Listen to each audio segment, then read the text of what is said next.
folks. Welcome to the Dark Horse Podcast live stream number 249, was it? Yes. 249. There you go. Which is, of course, not prime. Yep. That's right. Its factors being 3 good and 83, making it a colossal prime. That's what mathematicians call this kind of prime. Did you read my notes? No. No. Did you read the notes of our friend who sent that to you after I had already put it into my notes? Thank you, Holly. No, But you just made up colossal prime. No, I didn't. That's what mathematicians call it. No, they don't. Yes, they do. The good ones. Yeah, the egghead ones call it like a super prime or something. And why is but that? the cooler, hipper mathematicians call it a colossal prime. Why? Because all the factors are themselves prime. Yes. Now, when I asked Siri about so-called super primes. Siri. I know. Well, I was driving. There was no other way to look it up. So I asked Siri to look it up. You could have asked the dog with whom you were driving. I did. You could have asked her to drive. Okay, now this has gotten weird. But I asked Siri, and Siri said something that has perplexed me. I have not yet checked into it. That's Siri for you. Siri said something like a super prime, which the cool mathematicians call a colossal prime. Yes. A super prime is a prime in which all the factors are prime and exist in the sequence of known primes. And that sounded redundant to me. Yeah, I don't know what that means. Yeah, I don't either. I guess the idea is that because there are an indefinite number of primes, presumably an infinite number of primes, that there are primes that we don't yet know about, and they may be factors of even larger primes. And so the fact that we haven't identified something means that a super prime requires that we know that its factors are prime. I don't know. I mean, if you don't know that its factors are prime, then you probably don't know that it is prime. Yes, that by definition, and yet, whatever source. One of many reasons not to go to Siri. I would agree. Well, again, driving. Again, ask the dog. All right, next time. Yes. All right, here we are, 249, live stream 249, October 23rd, 2024, less than 2 weeks until the federal election in the United States, and, state and county and local and all of that too. This is going to be our last live stream before that election. So, you're going to be talking about this today. But, yes. Make sure you get out and vote. We'll say that a few times. Yes, we will say that a few times. Yeah, make sure you get out and vote. Check out Locals. We did another Q&A this weekend. It's up on Locals. We always have fun there. And watch party's going on now. And everything else we want to tell you about where to find us and see our schedule and everything, we'll move to the end. But as always, we start with our sponsors, whom we have vetted carefully. You can be sure that if we are reading an ad at the beginning of the show here, which we do when there's that green perimeter around the screen, that we truly and actually vouch for these products. And man, it's 3 great ones this week. They always are, but I'm particularly excited about these. Our first sponsor this week is VanMan. We absolutely adore VanMan's products, and we are certain that you will too. And I forgot to bring my props. I may go get VanMan props while you're reading your ad and pop them at the end. What? Yeah, well, if the camera's on me, you could do that. Nobody would even know what had happened. Well, exactly. But why am I showing them, after all the ads are over instead of during the ad? I don't know. Because I failed to ask the dog to drive. And exactly, yes. Okay. Our first sponsor this week is VanMan. We totally adore VanMan's products and are certain that you will too. VanMan takes an animal-based approach to skincare, using 100% grass-fed and finished beef tallow as a key ingredient in its skincare line of balms. A compelling ad for VanMan could just be a read of the complete ingredient list in each of their products, honestly.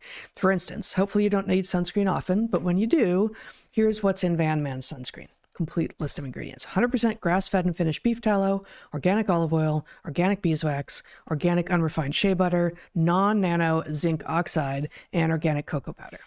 I don't know what the cocoa powder is doing in there, but I approve. But that's a complete list of ingredients. Cocoa powder, not butter. Yep, that's what it says. All right. Yep. The product of the VanMan company is, so that's their sunscreen, and I don't have time to read the complete ingredient list for all of their products, but they have it on their website, and they're all like that. They're all incredible, simple, understandable, and awesome. And so are the products that VanMan makes with those ingredients. The product that the VanMan company is probably best known for is tallow and honey balm, and it surpasses even our very high expectations. VanMan's tallow and honey balm works on everything from anti-aging to athlete's foot. It's made with 100% grass-fed and finished beef tallow, raw honey, beeswax, olive oil, and essential oils, including sandalwood, frankincense, and neroli, and they've got a version without the essential oils if that's your preference.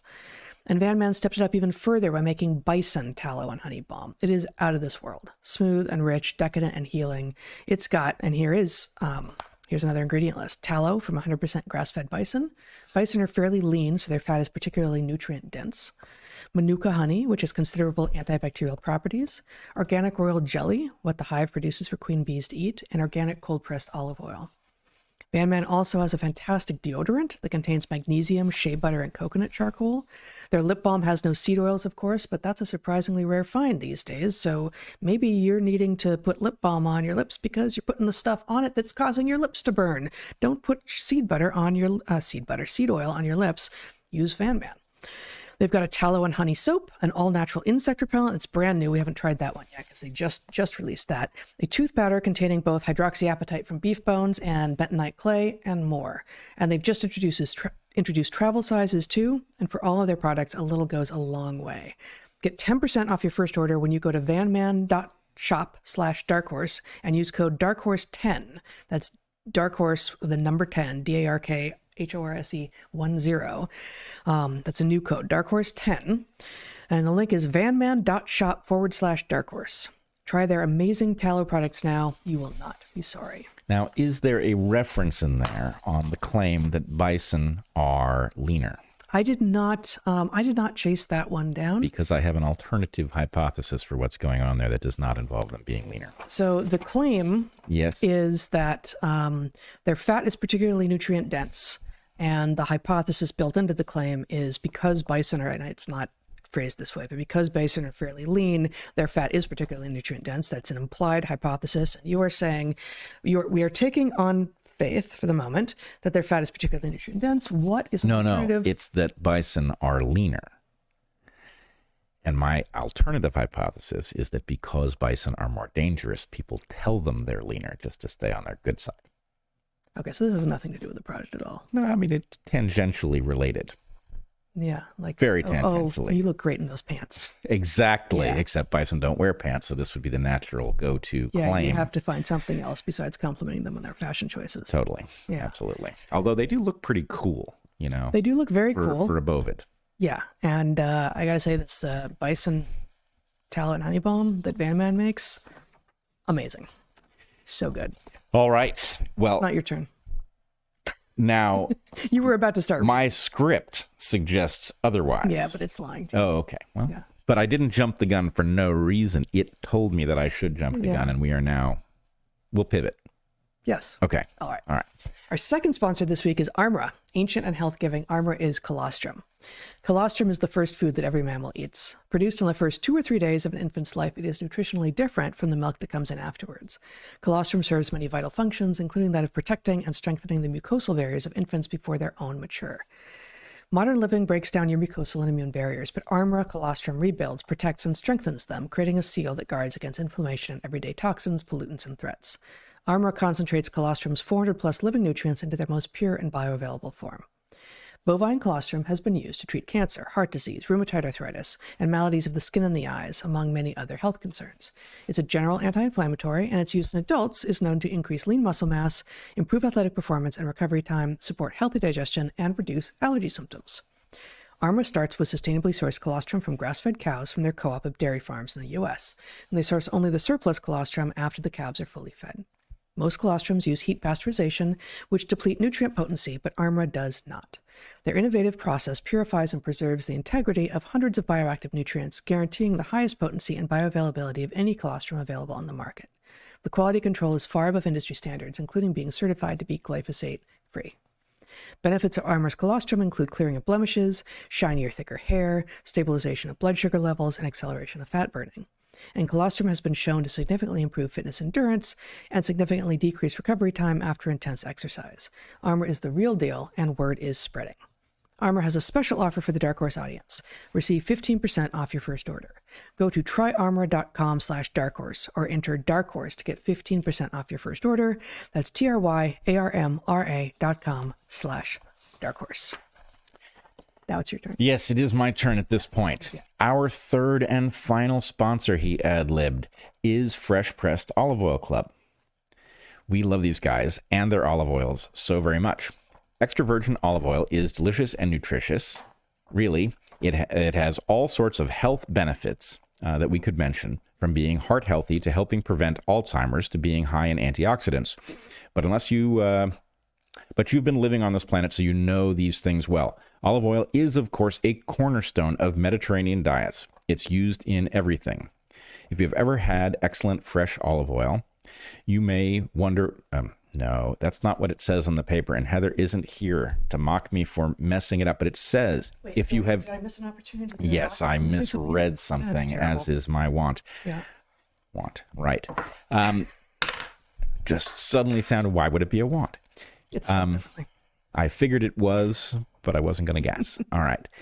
If you have never, it says on the paper, had excellent fresh pressed olive oil, you may wonder what all the fuss is about. Fresh Pressed Olive Oil Club is the brainchild of T.J. Robinson, also known as the olive oil hunter. He brings the freshest, most flavorful, nutrient-rich olive oils from harvest to your door, and the entire ingredient list is in the name. Fresh Pressed Olive Oil Club. It's fresh pressed olive oil. That's what's in it. I was just, trying to keep continuity between the various products. Yeah, and just fact checking yourself. Yes, yeah. Right. No, I'm pretty sure that's all that's in it. When we first tasted TJ's farm fresh oils, we couldn't believe how delicious they were. We were sent 3 varietals with noticeably different flavors, and we used each of them in the usual ways: in a light dressing, on a caprese salad, marinade for grilled chicken, tossed with carrots and coarse sea salt before roasting, and we have never been disappointed. We just got another 3 bottles, all different, all extraordinary. This is Heather speaking now, drizzled just a little on one of the season's final heirloom tomatoes last night, added a few flakes of coarse sea salt and a sprinkle of apple cider vinegar. Wow, says Heather. So good. Yeah, you had it too. Right, but you wrote the script. Yeah, but did you not think it was amazing? No, I did, but yeah, there it is. There's a limit to the on-the-fly editing. And you enjoy a good end-of-season heirloom tomato with amazing fresh olive oil. Absolutely, and some flaky salt. It's perfect. And what about that orange olive oil cake? ? Even the recipe was sent by Fresh Pressed Olive Oil Club. It's extraordinary. You will not believe how good the olive oil is and how many uses there are for it. So, olive oil is a succulent, delicious food that, like pretty much all fats, is best when it's fresh. But most supermarket olive oils sit on the shelf for months or even years, growing stale, dull, and flavorless,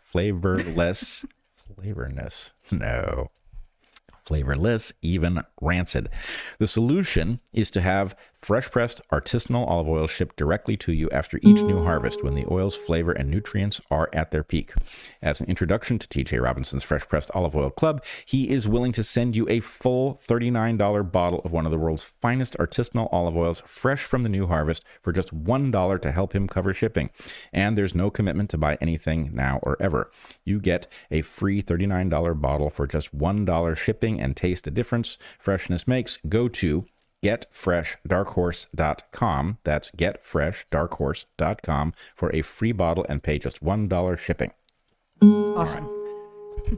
Take that. So I should have brought props for all of this, but I didn't. So you don't get props for not bringing props. I don't get props for bringing props except for VanMan, which these are still unopened. But so this is the usual size tub. This is the Bison Tallow and Honey Balm, and it is so good. But these cute little guys, these are the new travel sizes, which I just ordered some up because we're about to be traveling. Sure. And They're metal, so there's no plastic here, and they're cute, adorable, tiny sizes, and the stuff goes such a long way. This is going to be plenty for, unless you're going for months, that's going to be plenty. So I've got one here of tallow and honey balm, and one of the deodorant, which they're just fantastic. TSA won't even blink. Yeah, they will. Don't Don't tempt encourage fate. them. Yeah. Yes. All right. Did you want to start? I suppose I could start. And I've set myself a task that I admit when I sat down to flesh it out turned out to be a never-ending task. So I'm going to try to limit it. But what I wanted to do in our last live stream before the upcoming election was do my best as a lifelong liberal, as a annoyed Democrat, to make the case for why two things. One, why it is very important that you vote. I will make the case that you should not vote third party, though I would in many elections make the case that third party would be the way to go. I don't believe that 2024 is such a year. And I will also make the case for why voting for Trump would be the right thing to do. I would say the overarching case is the vote. Mm-hmm. That's the basics. So anyway, in making the case for Trump, there are several different elements. There's a case regarding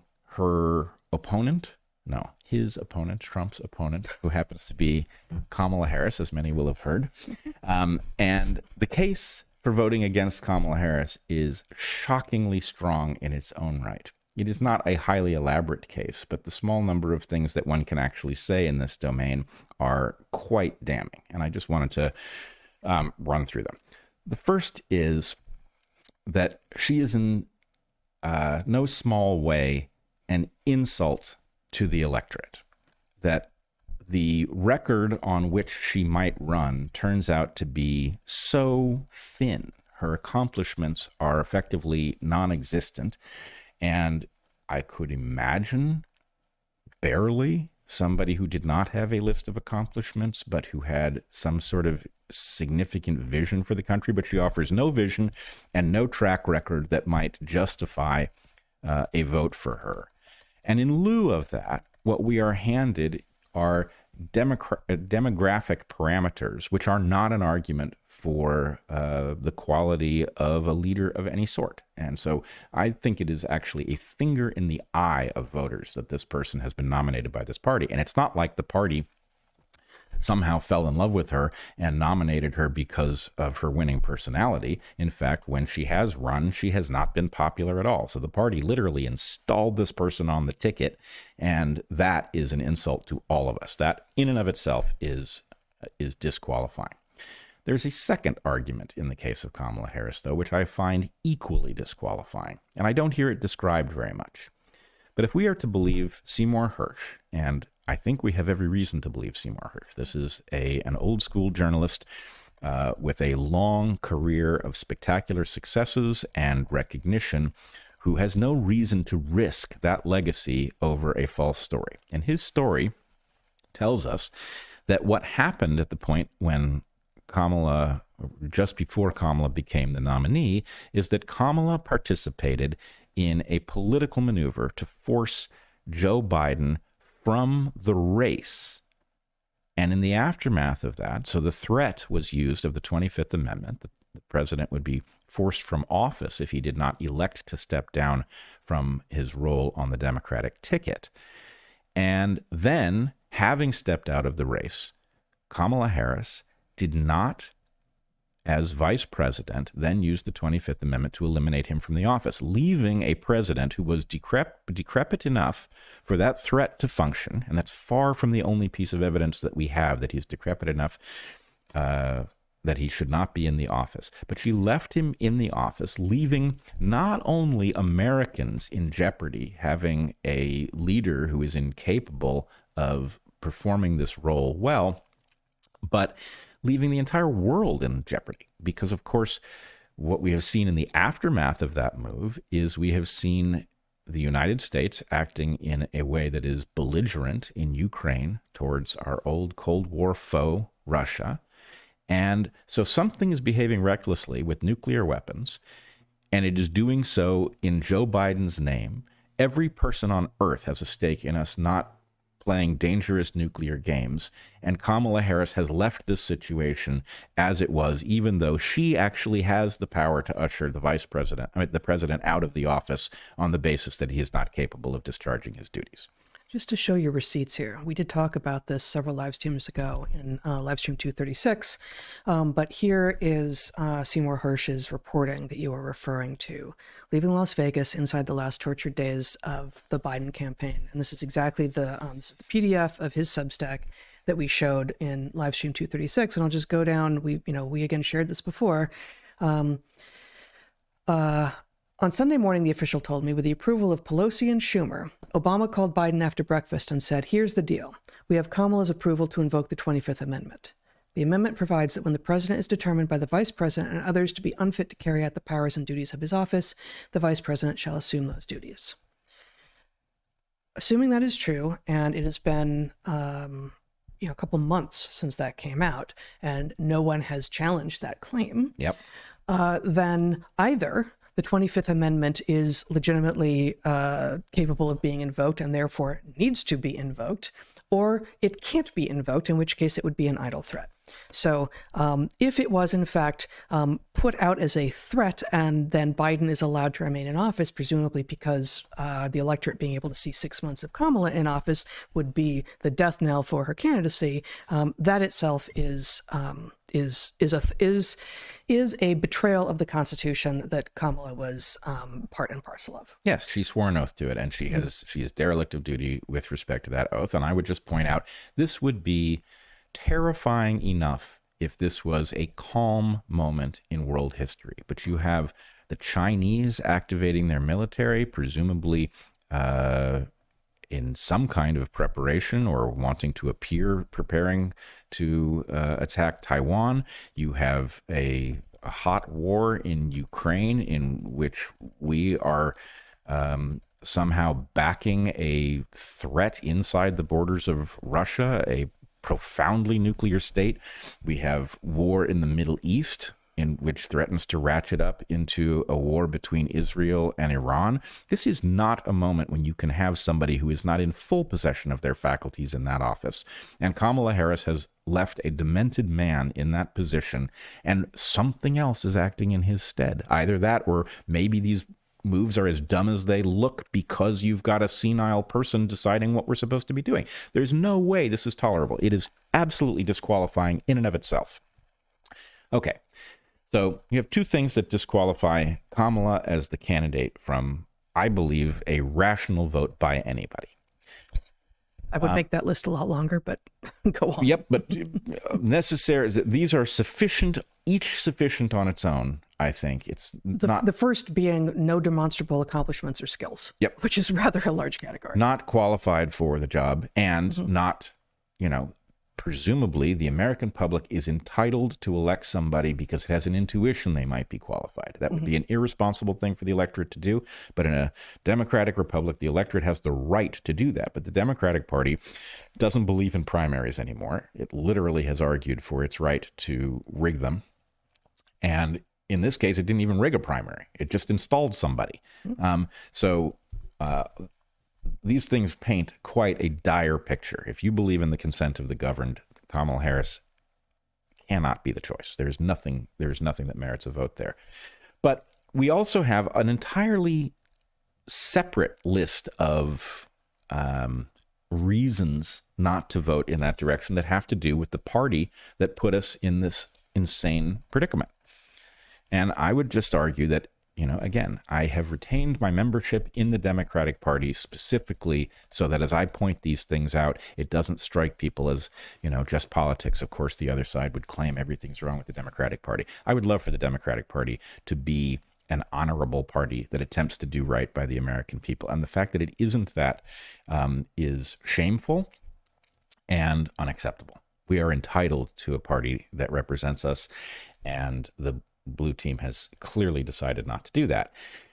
In so doing, as I've discussed on our last live stream, it has become the repository for every single bad idea that can coexist. If you want to pick a realm where the Democratic Party has settled on a plan or a platform, every single thing the Democratic Party currently stands for is bad for the Republic and bad for Americans, which I find staggering, but at a game theoretic level, it is comprehensible how such a moment would occur. Once you have decided to betray average Americans, then the point is you're hobbled in doing their bidding on one issue and betraying them on another. You're better off just to, at a strategic level, just to absorb all the bad ideas and rationalize them, which is what the Democratic Party has started to do. And I just wanted to talk about some of the ways. It's not that much. It's not that early days.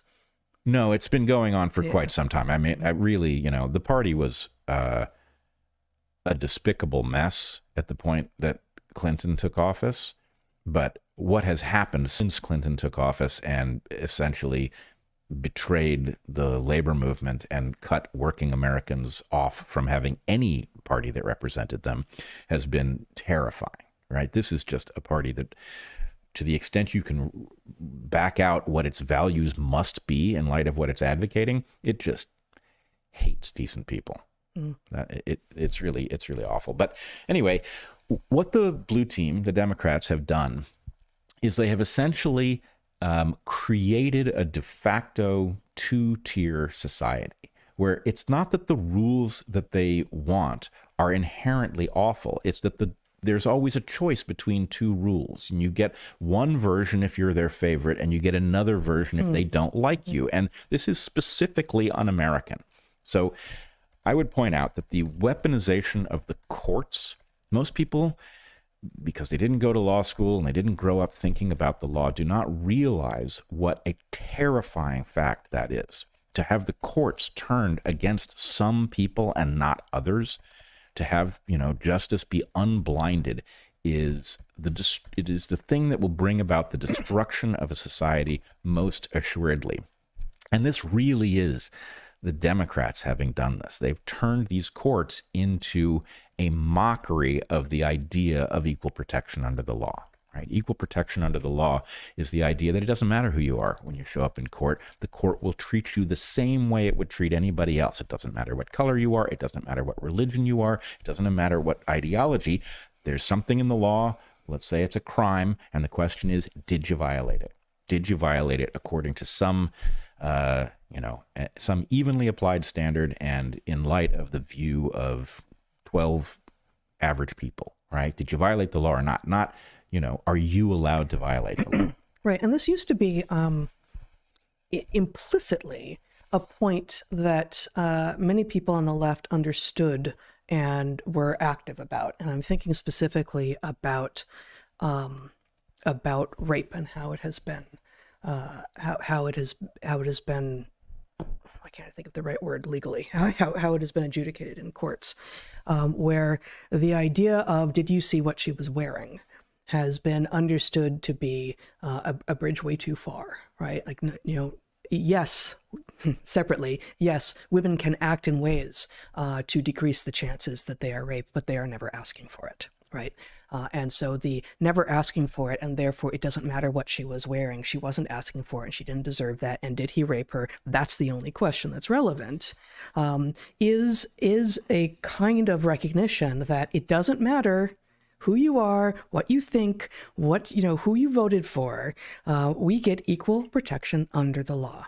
And now, under this, with this actual weaponization of the courts, we do not see equal protection under the law. No, you see the absolute inverse. Mm-hmm. There's nothing you can do to avoid being prosecuted if that's what they want to do. We have numerous cases where people have been convicted, imprisoned on the basis of no crime at all. And then if you're one of their favorites, there's no level of violation of the law that appears to be too much. You would be protected by it. So that is the inverse of the America envisioned by our founders. And we see this also in the cities, and we're most familiar with the West Coast cities. But the fact that many types of crime simply are not, don't get into the legal system at all. right? It's not just because the police have been effectively defunded and there aren't enough of them, and so 911 calls don't get answered. Even when crimes are acknowledged as having happened, as having taken place, they are often not processed in the courts. And this is a political decision, not a resource problem or anything else that you might hear about. No, it's if people of certain colors, people in certain neighborhoods, people with certain sort of mutable demographics, like small business owners, don't tend to be allowed to make claims that crimes were committed against them or their businesses anymore in American cities. It's called selective enforcement, and it is the inversion of a fair system. Our system is fundamentally about a level playing field. It will never be perfectly level, but it is about the idea of pursuing a level playing field, and this is the uninvention of that level playing field. And it is particularly egregious when it is applied in the political domain. The idea that those in power are entitled to hobble those who challenge them utilizing the courts is obscene. All right. The second place that we see this two-tiered society is with our intelligence services, right? We see our intelligence services playing a decidedly political role. For example, in the obscuring of the Hunter Biden laptop during the 2020 election, right? The intelligence services told us this had the hallmarks of a Russian disinformation campaign. It, of course, had no such hallmarks. So this is the intelligence services lying to the American people on behalf of one political party, right? Again, obscene. And then the final one in this category, and we could come up with a lot more, but I'm just trying to keep this limited in time here, is the abuse of the IRS. And I would point out the IRS showing up at Matt Taibbi's place after he testified in Congress on the Twitter files, is obviously has a chilling effect on the ability of Americans to do exactly the things that our founders carved out the right for us to do. Well, and that fits with, I know there are many others, as you just said, that you could have come up with, but the idea of hate speech, of course, is exactly something that produces a two-tier society. Mm-hmm. And so it's fine. It's absolutely fine. In fact, it is considered honorable when Tim Walz goes on air and says, no, actually, you need to make sure that hate speech doesn't happen. And we know, because of his track record in Minnesota, who he believes is even capable of engaging in hate speech and who he believes isn't. And so, this is the fact that the 25th Amendment has been utterly disrespected by Kamala Harris and all of the people at the top of the DNC behind the scenes is egregious and, frankly, should make her a non-starter as a candidate. The refusal to either understand, although I think that's generous, more likely to respect the First Amendment, which is what the Democrats are doing, feels to me like the biggest threat of all to the United States of America. And what they like to trot out is that, it's Trump that's going to be the threat to the Constitution. No, actually, you've got people on Team Blue who are actively advocating for and have a history of, see, again, the Twitter files, right, of getting in the way of people being able to speak in what is effectively the public square. Yep. And you have compelled me that I'm missing something on the list here. So hate speech is one case where you have a clearly two-tiered society. Yep. And, the problem, I'm frustrated that so many people, including Bobby Kennedy, have responded to this by saying, no, we specifically have to protect hate speech because although I know what they're talking about, right, he's speaking as a sophisticated legal mind, right? You have to think this way. Yeah. But that sounds preposterous. The answer is, who exactly gets to define what is hate speech, right? Is it hate speech to say that there are two and only two sexes and that is a biological state of affairs that goes back hundreds of millions of years? According to some people, it would be hate speech. And the answer is they don't get to tell me whether I get to say that. So hate speech is one place. And then the other thing is misdis and malinformation. Before you go into misdis and malinformation, if you want to just show my screen here for a second, they're transforming words to fit their particular particular desires. And we'll talk a little bit later about, my drumbeat at the moment and ours forever, but, their abuse of the word science, and they're convincing people that their new religion is actually science, and that the religious people who often embrace science are the ones who aren't embracing science is infuriating and dangerous and may take us all down, but they're doing it with hate and love as well. Yep. Right? Hate speech is often things that are true that they don't like because it gets in the way of what they're trying to accomplish, whereas they like to put on their yard signs, and this is just one I pulled up. Love is love, with, whatever that is, trans pride flag colors in a heart, right? Love is love, except unless you actually want to protect your children from being permanently harmed by these insane people who are claiming love is love, and let's have access to them without any parents around. That doesn't look like love to me, and it doesn't look like love to almost anyone. But they claim that love is encouraging your children to go on puberty blockers, and that hate is saying, actually, I don't want your damn injection because it's neither safe nor effective. That seems backwards to me. Yeah. I mean, I can't really argue. Love is love. Sophistry is sophistry. Yep. Kangaroos are kangaroos. X is X. Yeah. Wow. That's the thing, right? Powerful. Yeah. And that image does look like a heart that has some sort of trans-associated myocarditis. I mean, look at the inflammation on that heart. You see what I'm saying? Yeah. That might be, given that's the inside, that might be that's myocarditis, actually. Yeah. No, that's not pericarditis. That's myocarditis. It's not good. Yeah. That's trans-myocarditis. All right. This is what happens when you travel too far down this road. But, okay, so misdis and malinformation, along with hate speech, is another place where you can see the two-tiered society, because the basic point is there is not some objective standard by which we can say what is misdis and malinformation, especially not handed down from on high. You would need a process to figure out what's even true, and in many cases, you can't know. A process isn't sufficient. You would need a time machine and perfect knowledge. You would need a time machine and omniscience, and we have neither, and we never will. That is not the nature of reality. But even if therefore, it is impossible to litigate or mis or disinformation. It is quite possible to litigate malinformation, being, again, we've been talking about this since early COVID days, but malinformation being things that are true but that make the government look bad.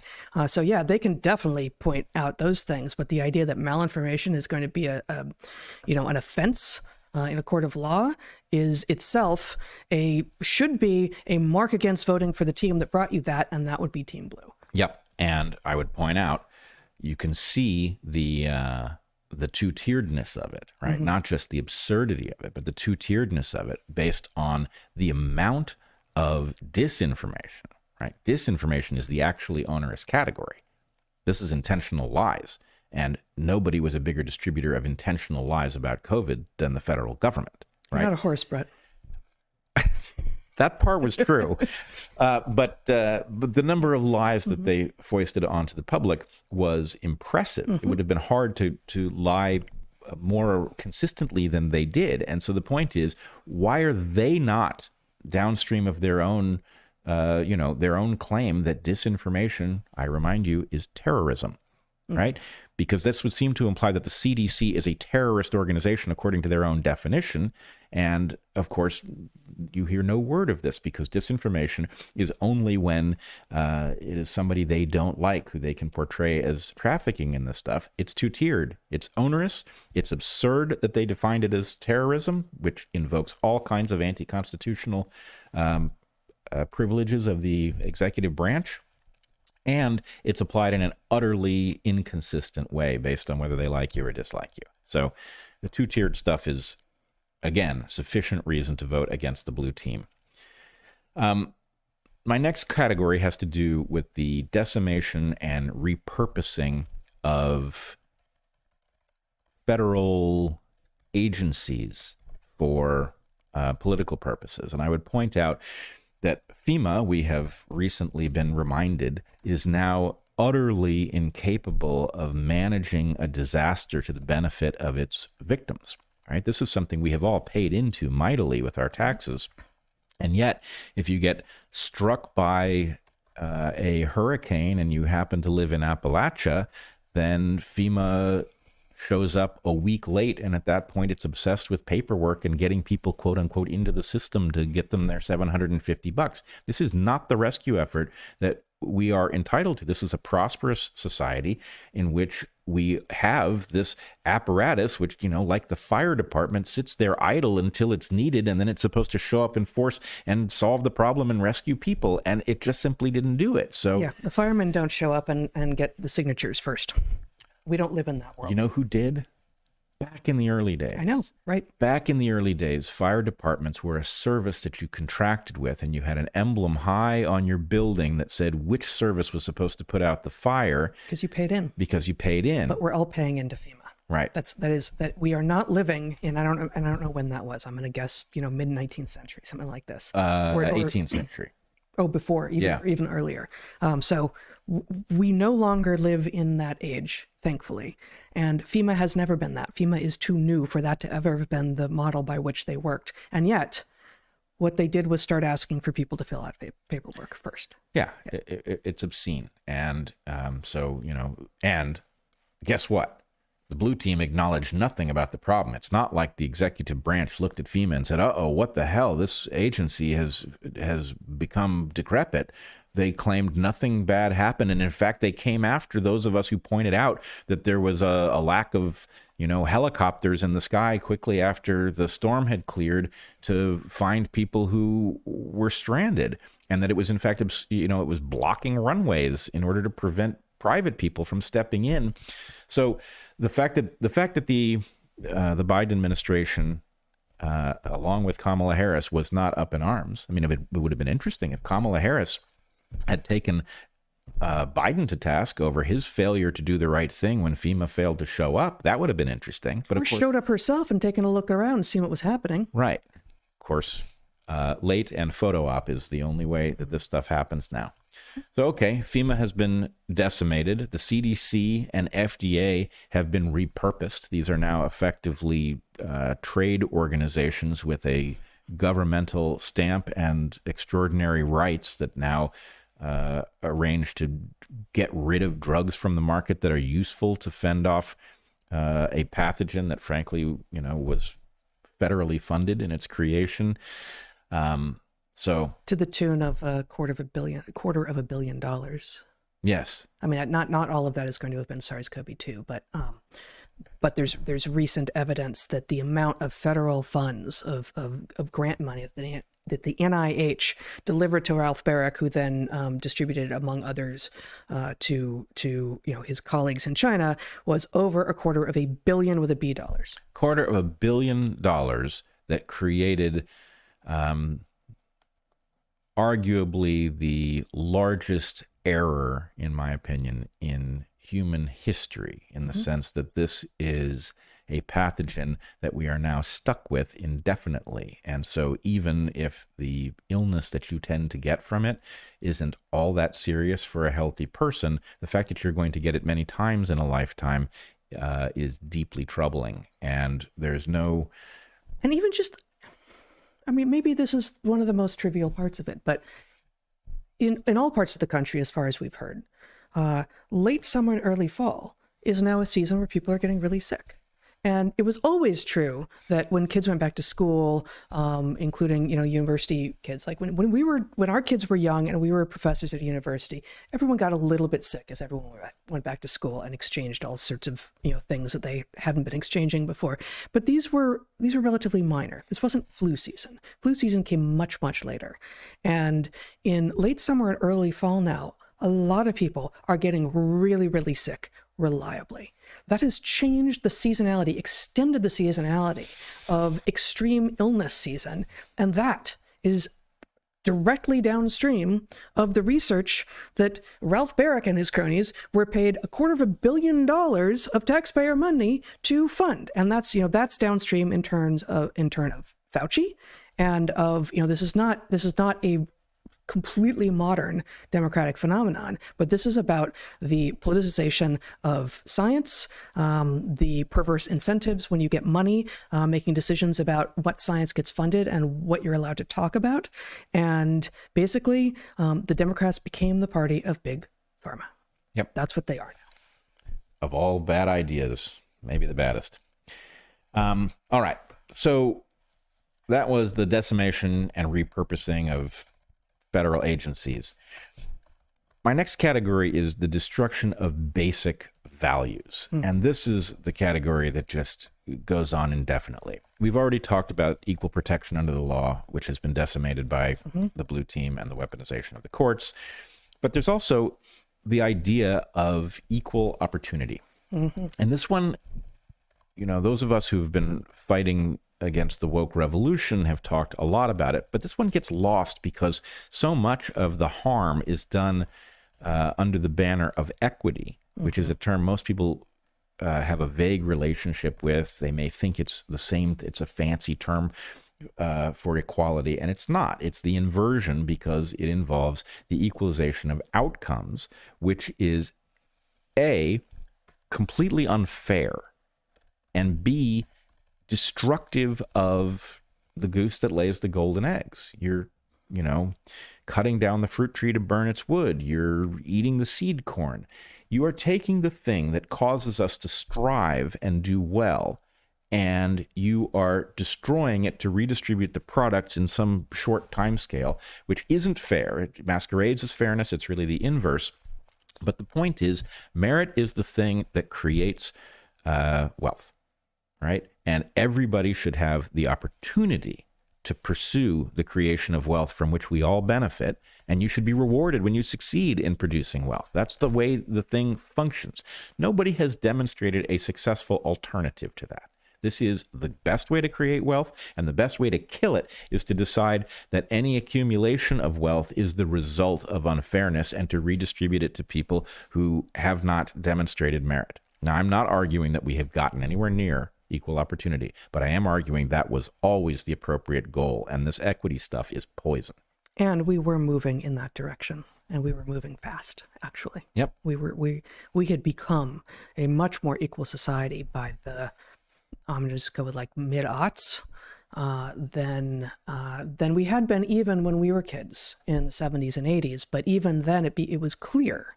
It was clear in most places in the United States that you could strive and you could have a chance of actually becoming anything you wanted if you continued to strive, regardless of certainly of the sex you were or the color of your skin. Class was the biggest predictor. Class, you know, the zip code into which you were born was then and probably remains so now the biggest barrier to success. That's true. I will make what I feel is an obligatory point. I made it at Rescue the Republic, and I try to make it every time, which is I do think that there are two populations for which there is a special historical obstacle, Yes. and we need some novel thinking on how to address it. Blacks and American Indians have a different origin story than everybody else who ended up here. And that origin story has, I believe, a lot to do with why you find persistent underperformance. And it is addressable, but not if you don't acknowledge it. Mm-hmm. Okay, so merit and equal opportunity is one of the values that the blue team has utterly decimated with this absurd concept of equity. And I'm not arguing that the term equity is inherently bad, but the way equity is being applied here, it's a cloak for the destruction of meritocracy. Well, I mean, as you defined equity, and as I think I have understood it to be defined, it is about equal. It is a demand or a seeking of equal outcomes as opposed to equal opportunity. And you know, it's easy to, if you don't know that, it's easy to interpret equity as just like a contraction of equality. Like it means the same thing. It's just you just skipped a syllable there in the middle. But I feel like unless there is a different definition of equity that some people are using, I'm sorry, striving for equity, striving for equal outcomes, as opposed to perhaps hoping for outcomes that are more equal because you have equalized opportunity as much as possible. Striving for equal outcomes is a bad idea. actually. Yes, it is a bad idea. You can't operationalize it. And to the extent that there's an argument for equity, you would have to draw a case in which it was justified. So, for example, if you were talking about was everybody at the dinner table got an equal amount? Right. Well, what if somebody's 7 years old and, I don't know what a 7-year-old weighs, 60 pounds. Right. The right thing to do is not to equalize the amount of food so everybody has the exact same share. It's to give people an equitable amount. But that's not a legal standard. That's not a way to run a civilization. That's a way to run dinner. Right. Right. And so, you don't want equity in your med school class or your Air Force class or, or in law school, engineering. You don't want equity. You want the best people to reveal themselves and to do the best job they can, even within a person. There's no equity of ideas that makes sense. Well, I'm a smart person. All my ideas are equally good. No, they're not. They never will be. There is no population, be it people or ideas or anything in between, in which everything is equal in value. It can't be. It won't be. In any population for which there is variance, so no, I'm wrong. There are some populations for which there, that you will have equitable outcomes, identical outcomes, no variance, gold atoms. Mm-hmm. Gold atoms will always have exactly the same number of protons. I'm going to, someone's going to tell me there's I don't care. Like gold is defined very narrowly by its number of, what's it going to be? Protons and neutrons. And maybe there are some. Gold is going to be defined by the protons. Yeah. So that's the difference between chemistry, for instance, and biology. That once you have natural selection, preceding the population that you have now, that helped create the population that you have now, there is variance on every single characteristic. And those characteristics for which there is no variance, like humans are bipedal, okay, good. That's because it was so important. It's so long lasting that those humans who are born without 2 legs have a really, really hard time of it. And we can still say humans are bipedal because that is what humans are. Yeah. And everything basically in the world that isn't an element has variance, or physics has variance, and therefore the kind of thinking that goes into we will have equitable outcomes, we will have identical outcomes within all members of a population makes no sense. We are not gold atoms, and we cannot aspire to be so. Yeah, I mean, and we're also not talking about a descriptive process. We're talking about a proscriptive process in which you destroy fairness with this absurd standard. And I would just point out, we can combine some of the things we've already discussed. When you weaponize the courts and you destroy the value of equal opportunity by replacing it with equity, you get a society in which some people are allowed to shoplift, right? Right. Which matches a prediction that I made back in 2017, where you were going to have reparations in every interaction across the board at all scales, which cannot work. That is not a viable solution, even if you thought it was desirable. And, you can't have courts that tell some people that they can steal and other people that they can't, because what you then get is mayhem. Yeah. Well, I mean, we saw that. Yep. We even in the tiniest interactions, we saw the demand for reparations between individuals for historical wrongs at Evergreen and moving forward. In every classroom. Insane activist students who'd been sent by faculty who said, I'm going to take the cake. Like, I'm literally going to take the cake that is the retirement cake for someone who's put in 40 years of service doing an honorable job. That's mine now because I have a misunderstanding in my head that your ancestors hurt my ancestors. Yeah. I want to clarify one thing. I said in every classroom. We didn't allow this stuff in our classroom, nor did it get demanded in our classroom, but it was demanded of us by colleagues who used ideas like the so-called progressive stack, in which your right to ask a question was literally defined by your demographic characteristics and how much oppression your ancestors supposedly faced, which is obscene and insane and not functional. And you know what it does? It reduces the quality of discussion in the classroom to a very low level, which hurts everybody, including the oppressed people that you were ostensibly trying to help. Of course it does. And so we see that was always embraced by people on the supposedly left side of the political spectrum, but it has become the progressive stack, which is precisely what it's called. And I think you and I first ran into it during Occupy, right? Where people were being allowed to speak based on how, what I can see from my eyes, what I think the level of oppression your ancestors experienced were, right? Like, this isn't racist. But the progressive stack has now become de facto and sometimes explicitly the way that decisions are made by blue team. Yep. Right? Like, it is, we privilege you based on your sex and your race, and because, and, you know, and other things as well, but because it's the opposite direction that the old school sexism and racism looked like, we're going to call ourselves awesome. And, you know, you can call yourself whatever you want, but you're not. Yeah. And of course, the height of this is the most powerful job on earth is now being contended for by somebody who has no characteristics that would make them capable of doing that job, and what little track record we have suggests that they are derelict of duty, right? So what is the argument for them? There is none, and that is effectively the so-called progressive stack, and you can see just how dangerous that idea gets if you let it get away from you. I have said this before, and I've been saying it on Twitter recently, but it'll be awesome when we have a female president, just because that'll be awesome. Just like I hope for awesome male presidents. Having Kamala Harris be the first female president of the United States would be such a shameful embarrassment for women, and it would reinforce the sexism that does still exist in many people's heads and hearts. The idea that this is what female leadership could look like. You know, as you have said over and over again, she has no demonstrable skills or accomplishments. Biden literally said before he was choosing a VP that he was going to choose a woman. So we know that she was an affirmative action hire. We know that. Mm-hmm.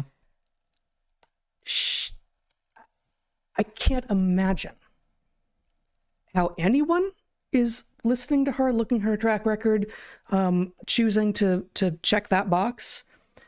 And I hate identity politics, but in particular, I cannot understand how any woman who has self-respect is looking at her going like, yeah, she's going to effectively represent womanhood for the rest of history as the first female president, when she is far worse than incompetent. Yeah. It's despicable. It demonstrates exactly the inverse of what you need in a first woman president. All right, so we were talking about the destruction of basic values. We've talked about equal protection under the law, equal opportunity. The next one is, of course, the right of parents to manage families in the interests of their children. And, you know, it used to be that there was a legal standard called in loco parentes, which meant that there were moments where parents weren't present and that some other institution had to behave in their stead. What you have here is the Democratic Party actually arguing that even when parents are present, that the federal government is in a better position to dictate what's in the interests of their children, including destroying their fertility and their sexual function, fostering their delusions. So it's an obscene abrogation of a principle that has governed every functional society in history, which is the idea that we run society for the well-being of children. Yes, precisely. And some of the ways that the blue team, specifically the Biden-Harris administration, are accomplishing this are by borrowing these fictitious ideas like gender identity, which don't exist, right? This is not a scientific thing. Gender identity, this year, Biden-Harris made sweeping reforms of Title IX. Title IX has been weaponized for a long time now, at least since the Obama administration. I don't know if it was happening before then, but I believe that Title IX, while there were a number of ways to interpret it, that some of the original interpretations of Title IX were for the good, and that they really did do good for many people, not just girls in sports, which is how it's often narrowly understood to have been originally intended. But starting in the Obama administration, Title IX has been devastating for many, many people. And this year, there were even more reforms by the Biden-Harris administration that now give protected status not just to sex, but to gender identity, which again is a fiction. So you can claim to be whatever gender identity you want with no check, no nothing. And immediately, all the things that fall under that, which who knows, because given that it's not a real thing, you can put whatever in there that you want, is because it's protected. That further means that schools, and this is the interpretation of Gavin Newsom of those sweeping reforms of Title IX. Gavin Newsom in California, governor of California, has interpreted those sweeping reforms of Title IX this year such that now schools, if a child says, I'm not the sex I am, but I'm going to call it gender identity, those schools can now keep that information from their parents and presumably everything else that goes along with that. And so if a child starts going by a different name, starts pretending, because they're children and they engage in fantasy and they're trying to explore their identity, which is what children do, they're pretending at school to be a totally different human being than they are at home, the schools in California are now allowed to, and allowed to keep that information from their parents, which is diabolical. It is. It's utterly diabolical. Yeah, it is. It is undermining something with literally hundreds of millions of years of evolutionary history on the basis of a modern fad, which even if you thought that fad had merit to it, yep, you have to recognize the danger that there are things that you don't know about it yet. So anyway, yes, it's as bad as it could be. And the fact that children are on the losing end of that tells you something about how depraved this party has become. Yep. All right. The next value that I would argue has been inverted by the blue team is informed consent. Mm-hmm. And I would argue that informed consent is one of these things that we have a narrow interpretation of because of the place that we become familiar with it from, but that really this is a fundamental right, as the Nuremberg court decreed, and that fundamental right applies to anything novel that you might ingest or might have imposed upon you. And so what I'm going to argue is that, okay, in the case of medicine, we understand informed consent means you have an absolute right to say no to anything like a so-called vaccine for COVID, and you don't have to have a reason. You can have an intuition that this is not in your interest, and that is sufficient. You have the right to consent or not, and you have the right to do so on the basis of all of the information we have available, including somebody needs to tell you, here are the things we don't know about this medicine. You know, it's only been out for 10 years. We don't know what happens to people who take it for longer than that, right? We don't know what happens 3 decades after you started taking it. But this is also a question with respect to food, right? We have a party now that wants to declare from on high what it is that's safe, and therefore what you have a right to know is in your food. You know, at this point, we do not know whether an mRNA vaccine has been applied to meat that we purchase, right? We have a right to know that, and we don't know it. We don't know whether or not this ridiculous coating, appeal, that has been applied to fruit to keep it, or fruits and vegetables to keep them longer lasting, is on them because it's been declared safe. But of course, this is absurd because you're actually consuming this. And it's allowed to be applied even to organic fruits and vegetables. So you have no way of knowing. You have no way of knowing. And you know, the destruction of the organic standard has been long-standing. But the idea that a brand new coating can just be added is without any acknowledgement or ability for the consumer to tell. Like, as you were saying, you're basically using a sensu lato definition of informed consent. Like, buyer beware even more than ever before. You buy an apple that that says it's organic. Oh, it's got a hidden coating on it that you aren't even allowed to know, and you can't wash off. How is that by any standard still an organic apple? It's transparently wrong on its face. The idea that somebody has a right to put coatings on that you won't have any way of knowing are there, and that you are therefore going to ingest because they've decided it's safe based on, you could do the exact same analysis that you did with the COVID vaccines. Yeah. How long has this coating been in existence? Mm-hmm. Right? Not long enough for them to have done a study of what happens if you eat vegetables with this stuff on it for 10 years. Mm-hmm. So they cannot say it is safe because they do not know. So yes, informed consent is sacrosanct, and it is, they're making a mockery of it. And that is reason enough to throw these people out on their ear. Okay, then there's the issue of environmentalism, which has been so broken by the blue team that now people see the claim of environmental protection as synonymous with climate, as if there aren't hundreds of different threats to the environment. So not only have they fed us nonsense over the issue of climate, where we can't even know what's true based on the pollution of the claims, largely based on models which are themselves not capable of testing anything, but they have abrogated responsibility across all other environmental issues. This party that was once able to at least claim that as a mode of superiority over the competing party has now abandoned ship with respect to all sorts of environmental protection. And it is now totally obsessed with one issue, which is unknowable because they've polluted the scientific mechanism that would allow us to figure out how serious a problem it is. Can I just say a couple of words about that? Sure.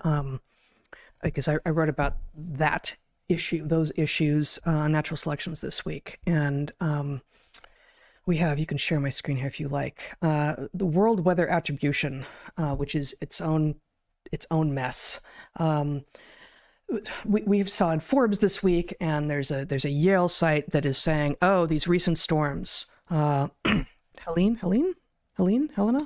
I think it's Helene and Milton. We now know, because climate scientists associated with world weather attribution and other places have clearly found that they're worse than they would have been without climate change. So I clicked through and found claims like this one. I'll just read one here. Quote, we find that heavy one-day rainfall events, such as the one associated with Milton, are 20 to 30% more intense and about twice as likely in today's climate. That is 1.3 degrees Celsius warmer than it would have been without human-induced climate change.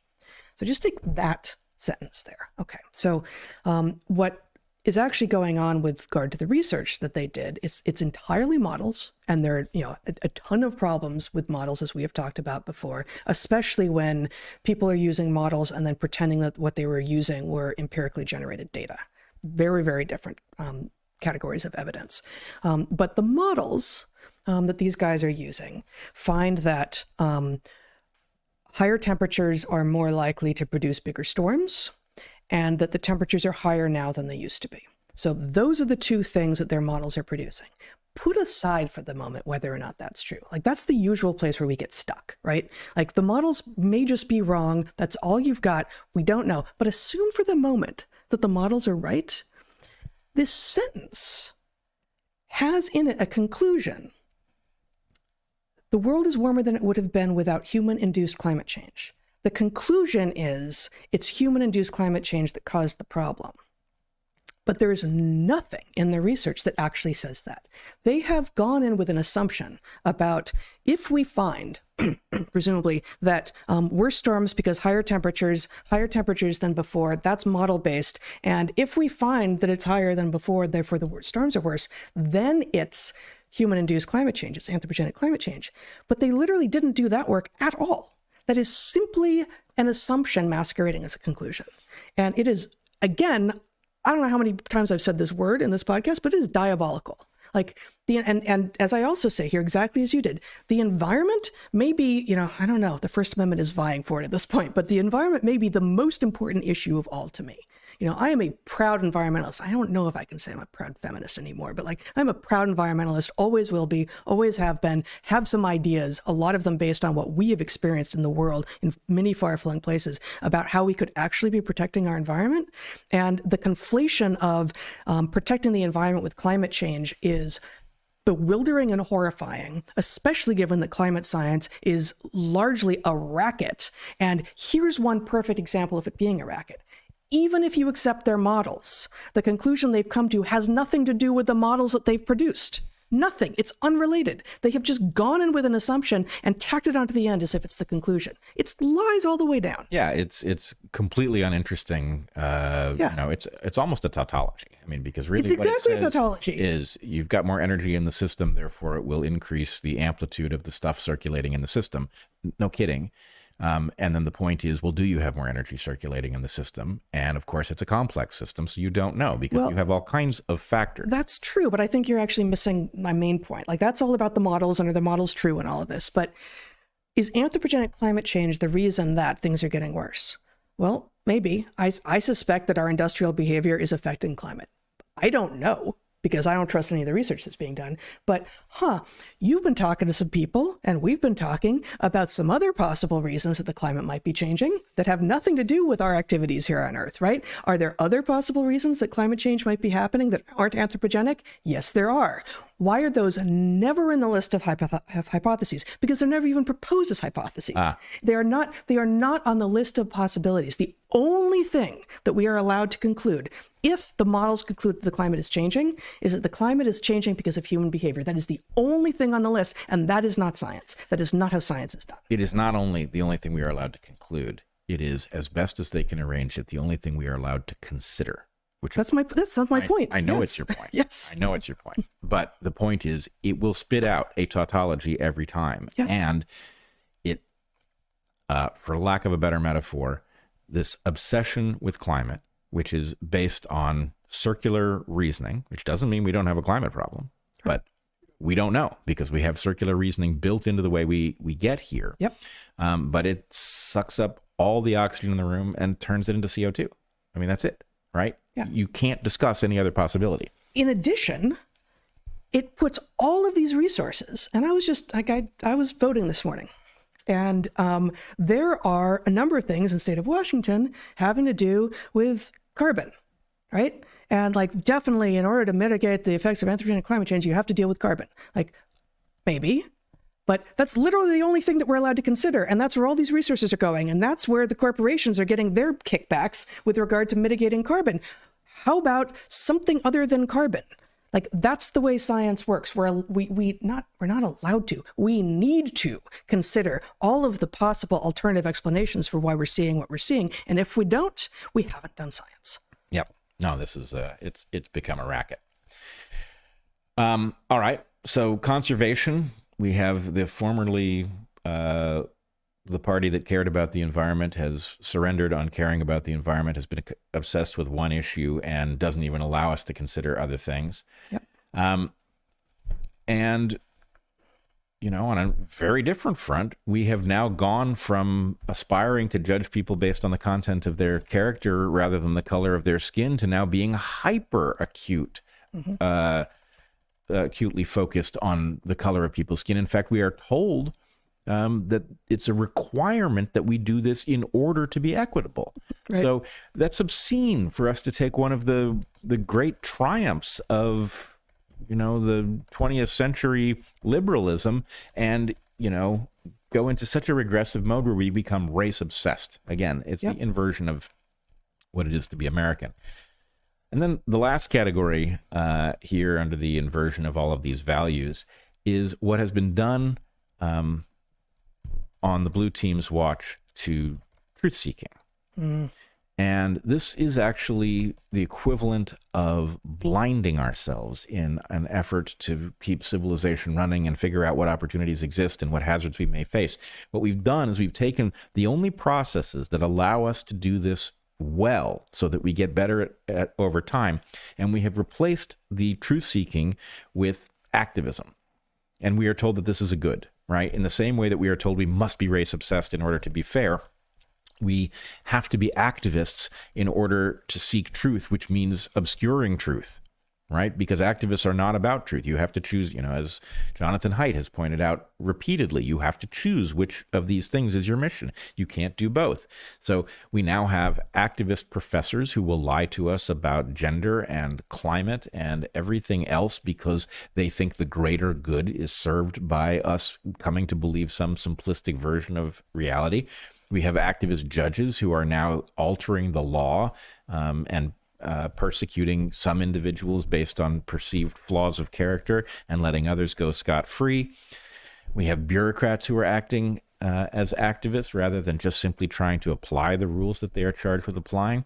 And we have collusion with social media to silence people who are speaking truths that are somehow viewed to be counterproductive, and the universities themselves and Hollywood, right, by whatever mechanism that is happening, right? All of these things have become places where people do not understand what responsibility they do have with respect to the public, and they have taken on some responsibility that they were never charged with that destroys their ability to do what they're supposed to be doing. And it's wrecking civilization. Or they do understand and there's compromise.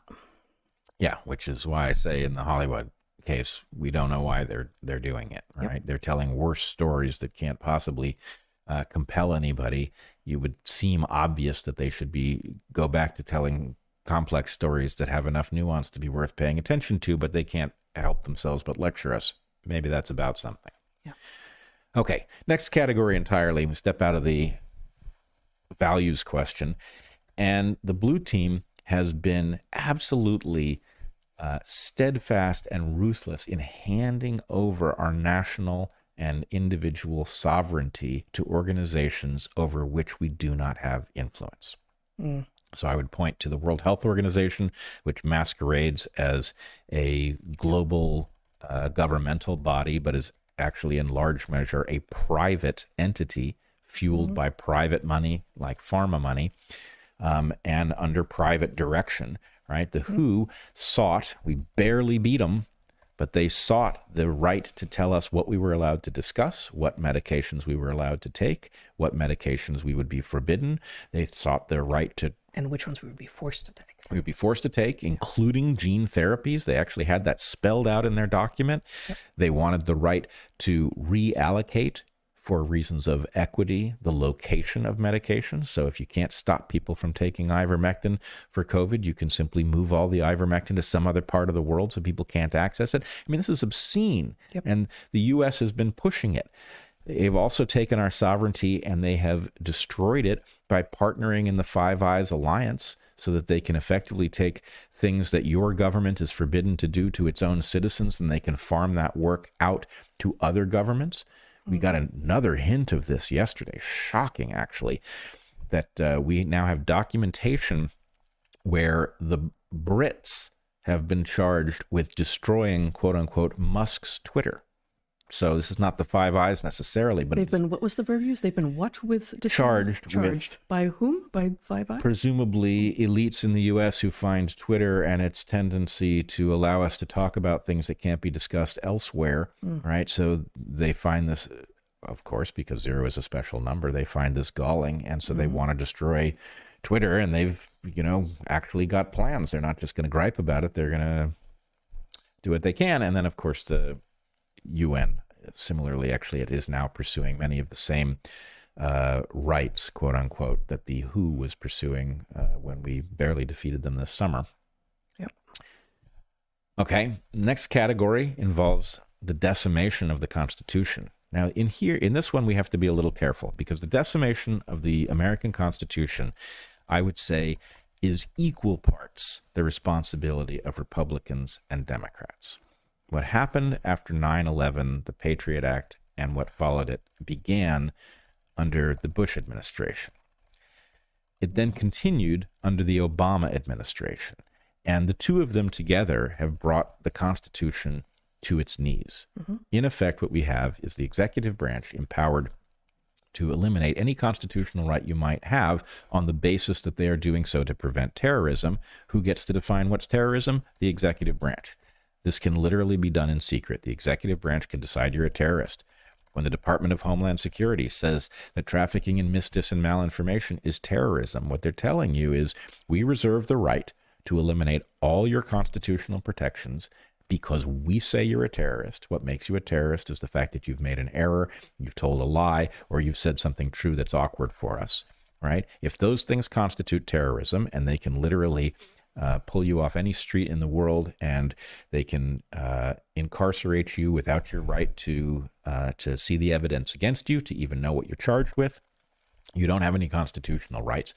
So anyway, that's not the blue team or the red team. That's the blue and the red team together. However, you know what it isn't? It's not Donald Trump. He had no part in that. Mm-hmm. And in fact, nor did he embrace it when he was president. Right. Now, one of the things that I think is likely is that the reason that the blue team has this terrified response to Donald Trump is in large measure that they participated in giving the president powers of an emperor. And they did that thinking it would never be in the hands of somebody who wasn't in on the duopoly's power structure. They did not count on a political force like Donald Trump, who would be elected as a populist and effectively decapitate one of the parties. So they know how powerful the powers of the president now are. They know that checks and balances have been destroyed on their watch, and that now a president has incredible powers to do terrifying things, and they don't want that in the hands of anybody that they don't have control over. So I think that's the big story in this election. And the reason that so many of us have relatives with terror in their eyes telling us you can't possibly vote for that terrifying person is that they have been convinced of this by people who are privately terrified because of what they did to the structures that are supposed to protect us all. That's not Trump being terrifying. That's the people who destroyed the Constitution being terrified and terrifying. And yes, they've, through lots of psychological manipulation distributed through mainstream media and, the manipulation of search results and all of that, they have convinced people to be terrified on their behalf, right? But this is not reality. This is the people who broke the system watching the possibility of the chickens coming home to roost and being frightened by it. And, we need the Constitution back, but I'm not the least bit troubled by the fact that the people who broke it are scared. They should be. Right. And their playbook is producing fear in as many people as possible, because fear is one of the most powerful behavioral motivators. Yep. Absolutely. Absolutely. Yeah, it's your amygdala in charge at the point you're terrified. Mm-hmm. Lizard brain for the win. All right. I think there's a bumper sticker in that. Okay. Oh, I would also point out, it was both red and blue that destroyed the Constitution. Mm-hmm. When it was red, it was the neocons. And guess who they now are? Hey, they're Democrats. Right. So that's an argument that even though red and blue played equal parts in destroying the Constitution, the features of red that participated in it are now blue. The party that I am voting for, that many people are voting for, appears to be the opposite party. I continue to vote against the neocons. Yes, right. Perfectly consistent. That's completely consistent across time. Yep. Okay, I've got a couple more reasons, and then I want to make some special arguments that I think are not widely discussed. Mm-hmm. So, no new wars. Trump can legitimately claim he started no new wars. I think that's an extremely powerful argument in his favor. And for those who talk about all the terrifying things that might be true or they claim were true, they very rarely discuss that. There's the fact of, comparative prosperity under Trump and, frankly, lying about our current economic state under Biden. The absurd claims over inflation, both the claim that it's much lower than it actually is and the pretense that it's the result of price gouging rather than money printing is insane. Yep. And then there's the border. So, again, we've got a party that stands for every bad idea. These people were beside themselves over Trump's claim that we needed a border wall. I will point out, at the time, I said, I don't know if we need a border wall, but there's something weird about the idea that that's obviously a crazy plan, right? Yeah, it was, as I remember, the best argument against it was that's really mean. Right, and it's like he sounds like a despot, and that's really mean. It's It's mean to all those people who want to come in. There's a border. It can be 3-dimensional, right? Instead of 2-dimensional. Is that a bad idea? I don't know, but I'm pretty sure it's not nuts, right? Okay, in the aftermath of that, they, of course, imposed the inverse plan, which was not only to open the border, but to facilitate vast waves of people, which we now know includes prisoners who were released from foreign prisons. I mean, of course, foreign countries who don't want to pay for housing people who can't be rehabilitated would send them north in this case. Why wouldn't they?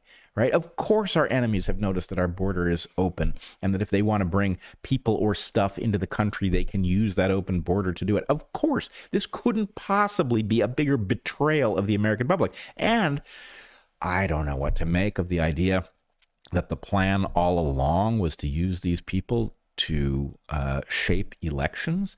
But it certainly seems to be one of their benefits as far as the blue team is concerned. And this couldn't be more cynical. These are not Americans. We have a right as Americans to self-governance, to consent to the way we will be governed, to bring in people who aren't Americans, who don't necessarily even want to be Americans, and to have them shape the way elections unfold is a betrayal of the American public at its core. And for them to pretend that either there's nothing they can do about the influx of people or that they've been successful in reducing that number, bullshit. I saw it up close. They have facilitated this for their own reasons, and that is in and of itself sufficient reason right there. Okay. Now I wanted to make some more general arguments that I think are necessary in this case. One is, I know lots of people who sit out elections because they're sick and tired of not having somebody that they think represents them. And my argument to them will be that this is not a moment to sit out an election or to vote for a third party. And again, I'm somebody who has regularly voted third party in a presidential election. My statement, which whenever I say it, I'm not sure how clear it is what I mean. But what I say is, if you don't have a candidate in this election, vote in the next one. That means vote strategically this time to increase the chances that you will have a candidate in the next election.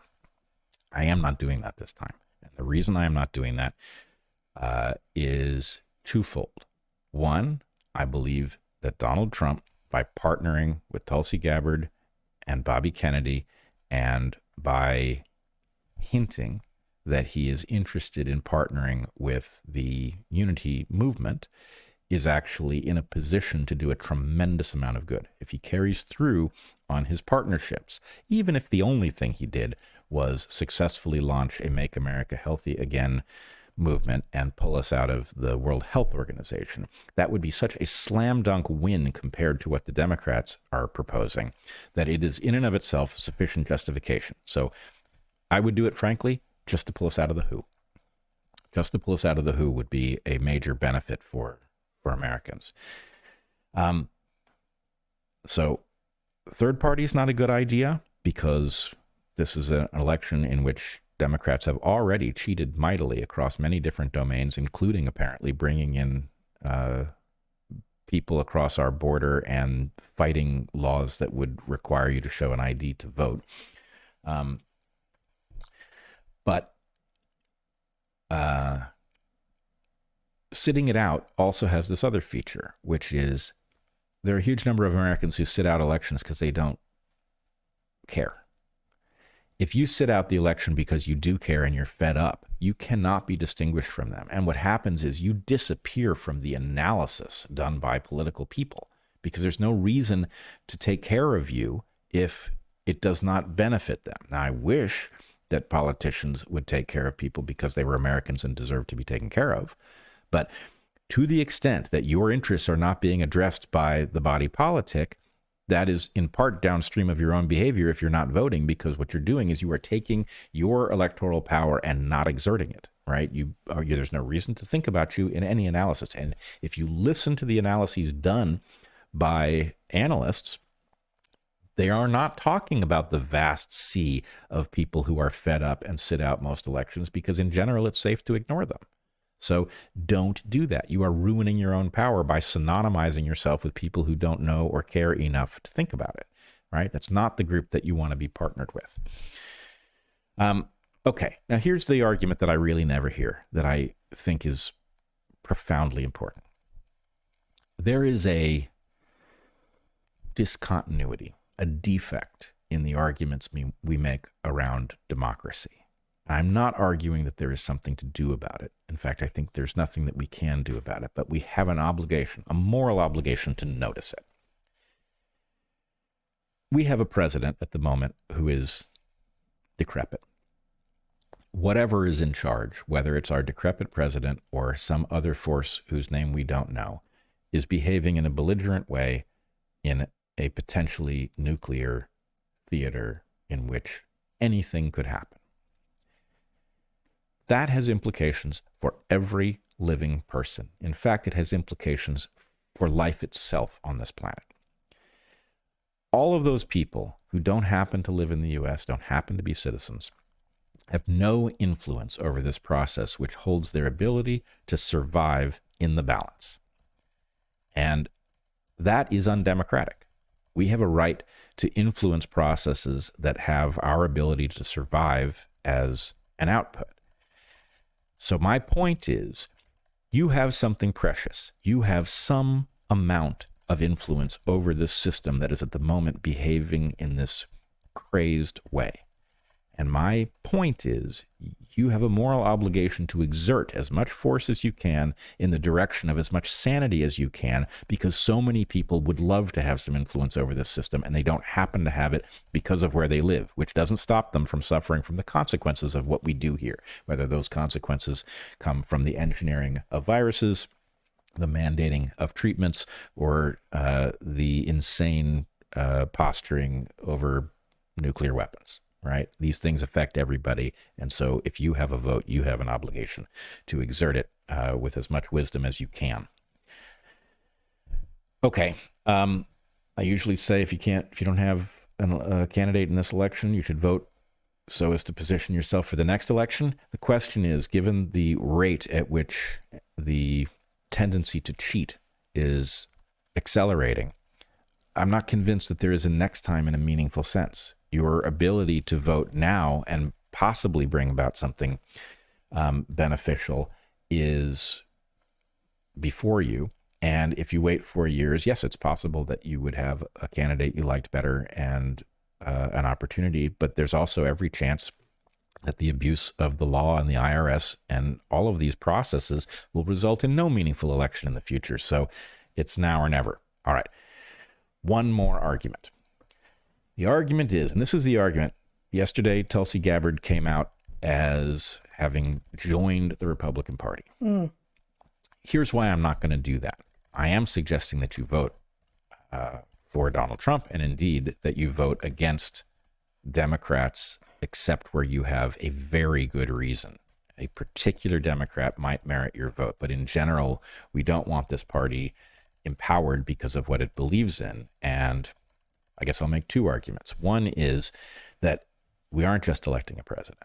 We're also electing a House of Representatives and a good many senators. And what we want is to empower Trump to do the right thing, which means a hospitable Congress in which he has the potential to do things and not just find himself bottlenecked. There's also all sorts of things at the state level where we also want people who hold these basic American values to be able to exert as much force in that direction as possible so that we can return to a rational country in which there are things that we can disagree over because, frankly, the stuff that we agree on is all in motion in the right direction. And back to the reason that I'm not going to be joining the Republican Party anytime soon, I don't trust the Republican Party.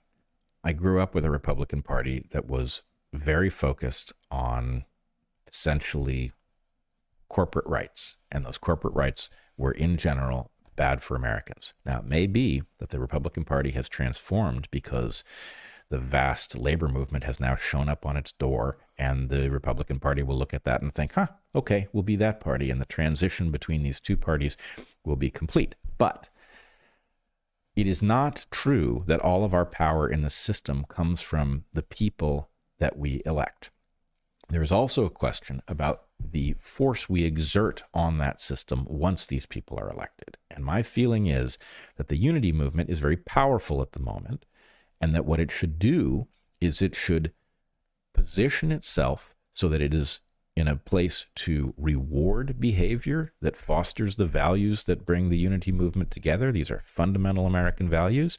And so that it can punish somebody who defects and decides to sell us out, right? That position is powerful. And so I would advocate voting for the red team and for Trump in this election, but for maintaining as much power as we can to influence the system in the right direction. That is the highest and best use of the votes that we have. Awesome. Let's hope so. There it is. All right. We came across a story today that actually fits right into the middle of what you were just talking about. But rather than take another long aside in the middle of it, I'm going to tack it on here. Yep. And then it'll be done. So when you were talking about the destruction of an inversion of basic values, right? You talked about not having equal protection under the law and getting rid of merit and taking power away from parents and families, informed consent disappearing, conservation and climate becoming conflated with one another, judging people by the content of their skin rather than by their character, and others below that. But then the next one was about truth seeking, which has to do. It's not the only way that we truth seek, but a large part of the way that all humans truth seek is through the scientific method, is by science. And I say that as a scientist, we are scientists, and we are scientists not by accident, having discovered that, oh, that turns out to be a cool way to discover truth, but precisely because we were interested in seeking truth, recognizing that the scientific process doesn't provide any guarantees that you will get there, nor will you necessarily know when you have gotten there. But it is, while wildly inefficient and often inelegant, the best way that we know to untangle both complicated and especially complex systems and interpret what it is that is going on. Do you agree with that so far? Yeah, I mean, I would make a caveat or two.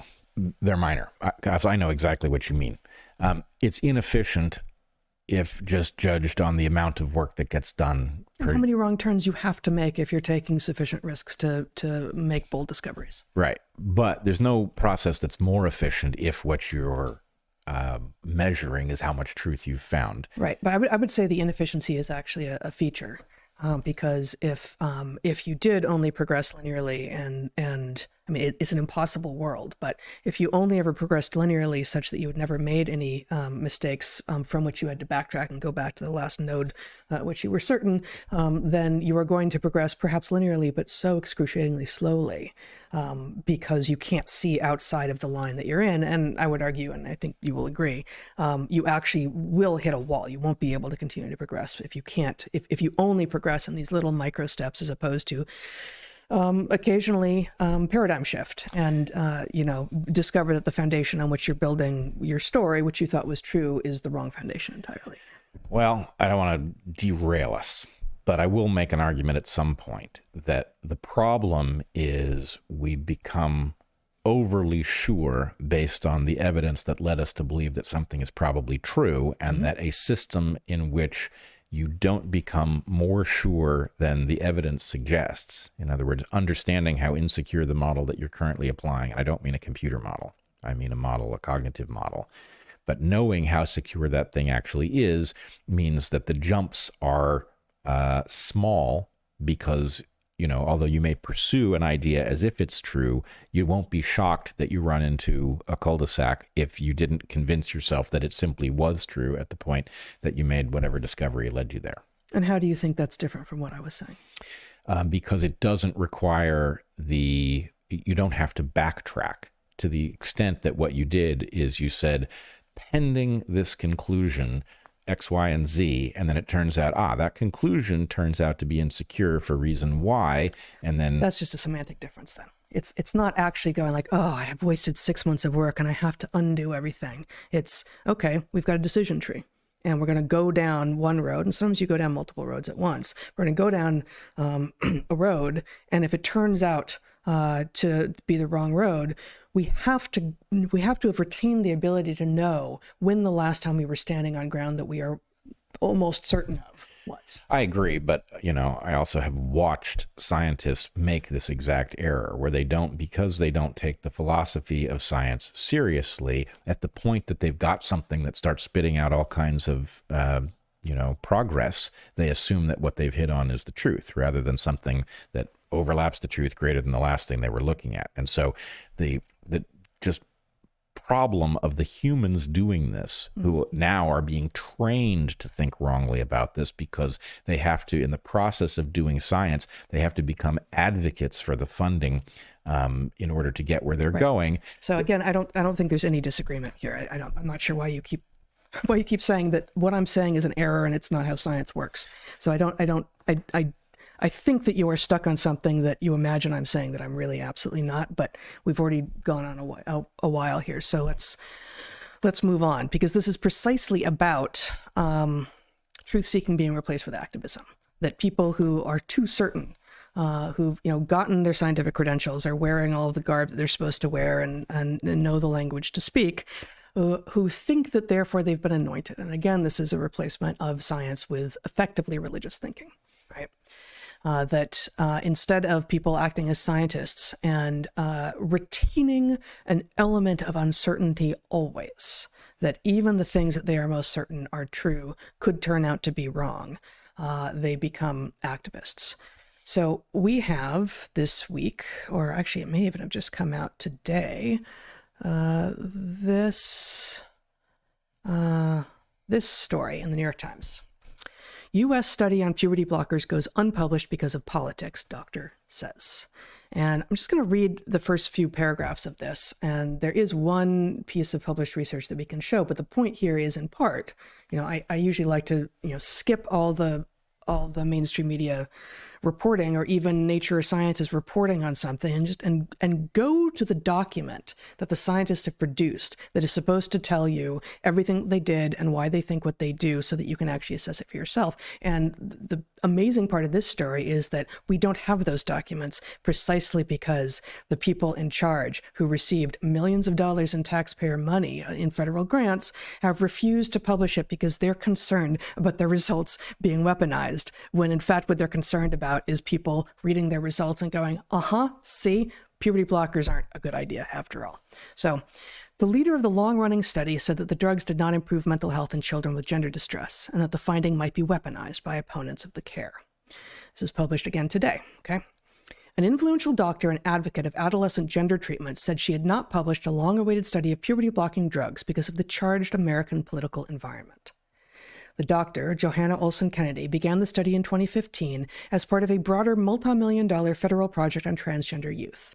Let's just click here. This is back from 2015. This is the organization that publishes Science, reporting on the NIH funding this first multi-site study of transgender youth in the U.S. with a $5.7 million award. Since then, the amount of funding that this research team has gotten is closing in on $10 million. But NIH, again, National Institutes of Health, for which everyone in our audience is now well familiar, but one of the main funders of scientific and medical research in the country, taxpayer funded, awarded these grants.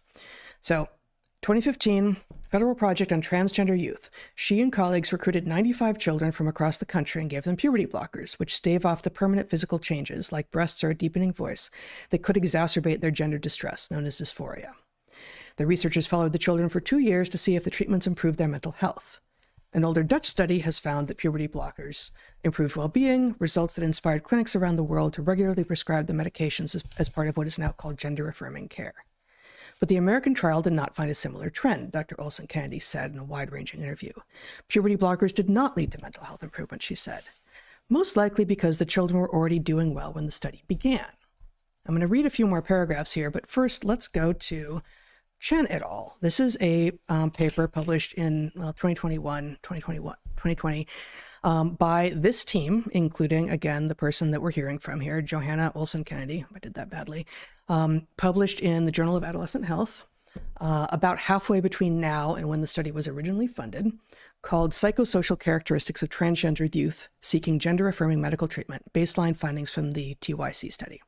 Remember, I'm here because in October 2024, Olson-Kennedy is claiming, I'm not going to release the results of this study that has received almost $10 million in taxpayer funds because I don't want the results weaponized. And anyway, I don't really trust them because the kids were probably doing fine in the first place. The paper that they did publish about halfway until now, halfway between original funding and now, finds, and this is just the results in the abstract as reported in the abstract, a total of 95 youth were enrolled in the cohort. Mean age was 11 years old, and the majority were white and designated male at birth. Elevated depression systems were endorsed by 28.6% of the cohort youth, and 22% endorsed clinical significant anxiety. About a quarter endorsed lifetime suicidal ideation, with almost 8% reporting a past suicide attempt. A total of 316 youth were enrolled in the cohort. Mean age was 16 years, the majority were white and designated female at birth. Elevated depression symptoms were endorsed by half the cohort. Over half endorsed clinically significant anxiety. 2/3 endorsed lifetime suicidal ideation, with a quarter reporting a past suicide attempt. Life satisfaction was lower amongst both cohorts compared to population-based norms. This is their report from 5 years ago, 5 years ago, on exactly the cohorts that they were funded to write about, to research and publish the results on. And here she is saying, puberty blockers did not lead to mental health improvement, she said, most likely because the children were already doing well when the study began. She is already on record in the scientific literature claiming exactly the opposite. She is lying. She is lying. So that's amazing. That is amazing. So let me just read a couple more paragraphs from this. But right there, this person who is claiming to be a scientist who's received millions of dollars in federal grant monies has lied to the New York Times about why she thinks that the results aren't what she wanted them to be and is therefore not going to publish the results, which she is frankly obligated to do because that's what federal grants require. She's obligated for more reasons than that. Yes, I agree that's one reason. But they're in really good shape when they come in, she says, and they're in really good shape after 2 years. Remember, again, how much suicidal ideation was there among this group? And she and her team a few years ago said that this was wildly different from population-based norms across the population, age matched. They're in really good shape when they come in, and they're in really good shape after 2 years, said Dr. Olson-Kennedy, who runs the country's largest youth gender clinic at the Children's Hospital of Los Angeles. Perverse incentives much?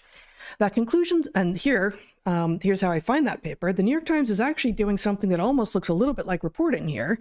That conclusion seemed to contradict an earlier description of the group. And it wasn't a description, it was a research paper in which Dr. Olson-Kennedy and her colleagues noted that 1/4 of the adolescents were depressed or suicidal before treatment. That's exactly the paper I was just reading from. In the 9 years since the study was funded by the NIH, and as medical care for this small group of adolescents became a searing issue in American politics, Dr. Olson-Kennedy's team has not published the data. Asked why, she said the findings might fuel the kind of political attacks that have led to bans of the youth gender treatments in more than 20 states, one of which will soon be considered by the Supreme Court. I do not want our work to be weaponized, she said. It has to be exactly on point, clear and concise, and that takes time. She said that she intends to publish the data, but that the team had also been delayed because the NIH had cut some of the project's funding. She attributed that cut to politics, which the NIH denied. The broader project has received $9.7 million in government support to date. $9.7 million. This person who runs, the largest youth gender clinic at the Children's Hospital of Los Angeles, patently, clearly, explicitly has a conflict of interest. She got almost $10 million in federal research grants in order to fund a study where she clearly assumed that the outcome would be the one that she wanted, on which she has based her entire career.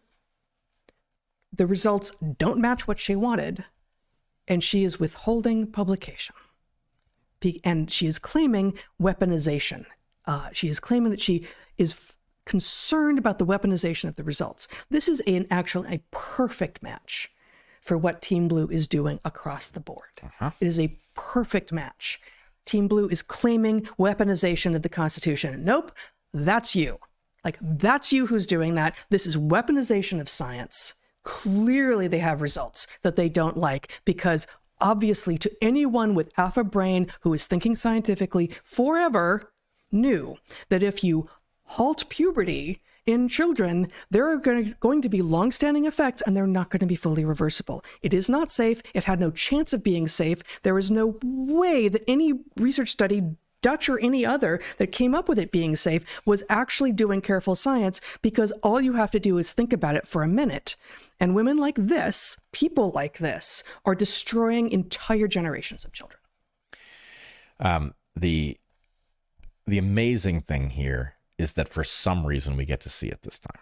Yeah, the New York Times is actually reporting this. Yeah, they're not doing a perfect job. Somebody screwed up. Yeah, because people do not, in general, the lay public does not understand well enough what happened in the replication crisis. Yeah, but in the replication crisis, what we discovered, which was obvious to some of us that it was coming, and it is not limited to psychology, but the point is, in a environment in which you are rewarded for certain things, like publishing results that seem to mean something rather than things that negate something or don't show a result, what you get are fields that publish results that seem to suggest that certain things are true that then can't be replicated. We're not incentivized to replicate studies that have already been done, because the advantage of just discovering that something that you already knew happens to be true is small compared to claiming that you've discovered something novel. But the point is, when people looked at psychology, they discovered that most of what had been reported as conclusions that we have discovered about human cognition turned out to be not replicable, because you couldn't see all of the studies that weren't published. So in effect, a p-value, tells you something about the likelihood. I am now going to struggle because Michael is going to take me to task if I say one word out of place in describing what a p-value is. But the p-values ostensibly tell you that your result is extreme enough to have not been likely to have been seen by random chance if there were no process happening in more than 5% of the cases. 95% significance is what the p-value measures. And the problem is, you can't say anything about this. Even if the studies are done correctly, if you've got a bunch of studies which showed no result, which didn't get published, and then the study in which you did see a result, again, 5% of the time, you should expect that, did get published. So anyway, what you have here is a rare glimpse where the study that didn't get published is on somebody's mind enough that you get to hear about it, and you get to hear the backpedaling and rationalization. Well, in part, I think the reason I included, like, you're obligated to put your research out there is because that may be part of what happened here. Like, there may be a tiny bit of accountability. Like, if you're going to get millions of dollars of taxpayer money in federal grants, they do check. At least the NSF does. I never was involved in NIH at all, but like the NSF did check on whether or not you had actually honored the terms of the contract, which you signed in order to get the grant money in the first place. And it requires putting it out into the world. And, there's a whole lot of legitimate complaint, and we have participated in this, about federally funded research being paywalled. Right? Like, if your taxpayer money went to fund the research, shouldn't that be open access? Right? And there's, of course, a big move for open access science. There are some journals that are now open access, where even if you don't have a university login, you don't know how to use Sci-Hub, you can actually get all the research that you want to get.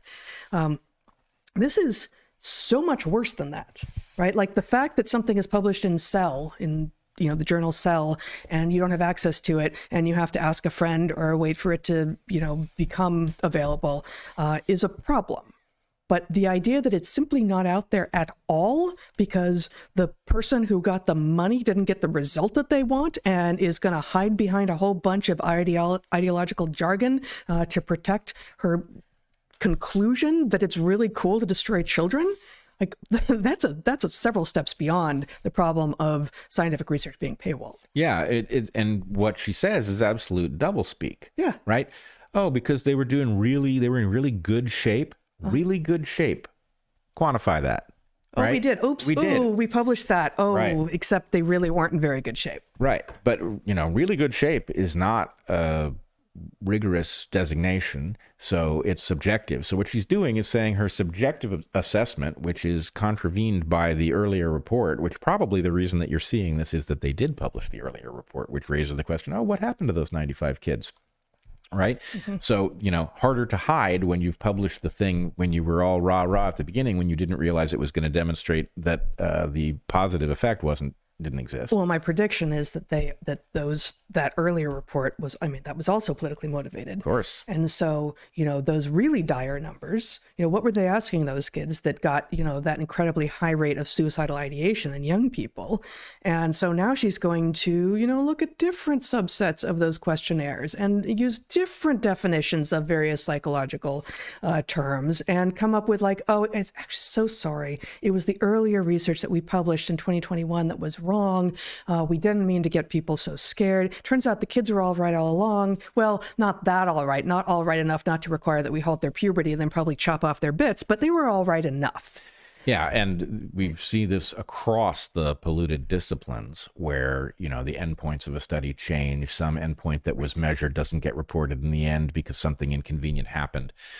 But I would also point out, even the reporting here, okay, I'm glad the New York Times reported this story at all, but, puberty blockers, they stave off the changes that accompany puberty. Stave off, really? How about prevent, right? As in irreversible, right? Yeah. So they have an obligation to let people know that. Also, it just strikes me, I feel like we have to have covered this many times, gender-affirming care. Mm-hmm. Gender-affirming. No, there are exactly two genders in play. There's the gender you started out with, and there's the gender that you claim to think you have. You are affirming one of these things and negating the other. Yeah. So, and the term they use in that 2021 paper is designated male at birth. Right. Which is, Designated. Now we're assigned, designated, affirming, whatever fantasy in your head is reality. That's postmodern bullshit, and it has no place in science. But even just at a mathematical level, gender affirming care is a euphemism for something. If we say, let's give them the benefit of the doubt, the benefit of every doubt, and let's imagine that they're actually recognizing a world in which, for whatever reason, there are people who are quote unquote born in the wrong body and that there's something positive to be done for them that's medical. Even in that case, that we give them absolutely every one of their claims, this care is exactly as gender negating as it is affirming. Exactly. But so here we get back to this, the Title IX reforms that Biden-Harris managed to push through this year that now gives protected status, not just to sex, but to gender identity. It's going to be in there somewhere. This totally fictitious category that they can make mean whatever they want because they made it up. So they have total freedom to make it mean whatever they want. And so whatever you currently believe to be your gender identity, that's what gets affirmed. Right. Whatever you were, designated at birth, or your mom thinks you are, or your friends know you are, that would be negating your true self. Right. But in some sense, what I'm arguing is that they have accidentally picked a term that we can back out the exact mathematical meaning of it. And so the idea, this care negates one gender completely, the one you were born with, and it affirms one gender, the one you're transitioning to. It's exactly equal parts gender negating. Now, if we were to start calling this care gender destroying care or gender negating care, that would be hate speech, right? Mm-hmm. And so the idea that the system is two-tiered and that it's going to take two things that are mathematically equal and it is going to declare one of them a virtue. But they're of course not actually mathematically equal because while there are two possible states, because remember, sex is actually binary, and because gender is downstream of sex, and that's what we're really talking about, in this, and what they mean here is sex, because they're not talking about the 18,000 gender identities that some people think they have. And really, if we're going to go there, how many people are there on the planet at this point? 7 billion? 8. 8? I don't know. There are extant on the planet right now 8 billion-ish gender identities because it's that kind of a category. It's just unique to the individual, and then there are two sexes, two and only two. But your gender identity, whatever it is to the degree that it was assigned at birth. It was only assigned at birth because it is a perfect match for the sex that was observed at birth or before birth. And so, yeah, there's two states, but there's only one state that you actually are. Right. Oh, I agree with you. But my point is, even if we grant them the whole thing, at best, even if everything they thought about the biology and the medicine were actually in some way true, which it's not, they're still left with a mathematical identity, which is it is exactly equal parts gender affirming and gender destroying. And therefore, we can detect what they're really up to, because the point is, if we say gender destroying, yes, we're studying the consequence of gender destroying care, they're going to freak out. And that tells us what kind of a racket this is. You know what it sounds to me like you're doing, though? What? Is you're weaponizing the research that this hapless woman, director of the nation's largest gender-destroying clinic. It is hard to engage in hate speech without weaponizing. I'm sorry, I just haven't found a way to do it. And so, I don't think you are sorry, though. Well, you don't seem sorry. You don't seem apologetic. So I would also point out another little contradiction that this reveals here. And there's so many. I haven't done the research on the so-called puberty blockers and what their status is, but they are using these drugs. These drugs were licensed for things like chemical castration. And also to more relevantly, in some cases, to postpone early puberty. Right. Which, of course, early puberty is happening in the U.S. because of all of the crap that is in our environment and our diet. That's a new thing. That's a new, modern, mostly American problem that is itself caused by the stuff that we're doing. So yeah, let's just give another toxin on top of the toxins to supposedly undo the toxins, but actually just increase the toxin load. But here's what I want to know. Yeah, I want to know two things. I want to know if the puberty blocking for healthy kids who claim to be some sex other than the one they were born into, whether that is off-label, and I want to know whether the drugs that are used are under patent. Because the question is, we went through a lot of shenanigans during COVID where off-label drug use, which is frankly a cornerstone of modern medicine, right? Doctors prescribe off-label all the time. It's something they have a right to do. A pharmacist doesn't have the right to tell you not to, and yet they did. Yeah. So I want to know whether or not these are off-label, and if off-label is just fine in this case because it happens that the drugs are profitable, and so off-label is cool, and that off-label only becomes a problem at the point that something is off-patent. Yeah, I don't know. But I want to ask one other question. I think I found the dog that didn't bark here. You seem pleased. I am pleased. Okay. The dog that didn't bark is a great thing, right? Because it's the kind of evidence. You want to say what that means before you? Yeah, tell us it's a Sherlock Holmes thing. I think it's Sherlock Holmes. Sherlock Holmes, where the evidence that something had occurred was in the form of a dog who really should have barked but didn't. If the story you're telling me is true, well, why don't we see this thing in the story? Right. Yeah. Here's the thing we don't see in the story. Obstetricians who have been sued for assigning the wrong gender at birth to people who later went on to transition. Where are those lawsuits? Because, I mean, think about it. These people do tremendous harm.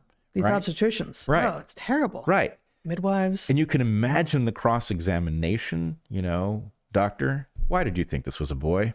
Well, his penis had something to do with it. I mean, right? So where are those cases?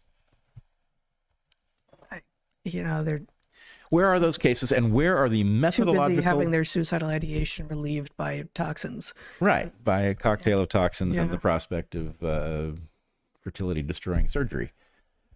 Yes. Yeah, but you would imagine, were this not a nonsense landscape of absurd bullshit, you would imagine that there would be lawsuits for obstetricians who had gotten the gender wrong. And I'm sure there are cases where there's some sort of a disorder.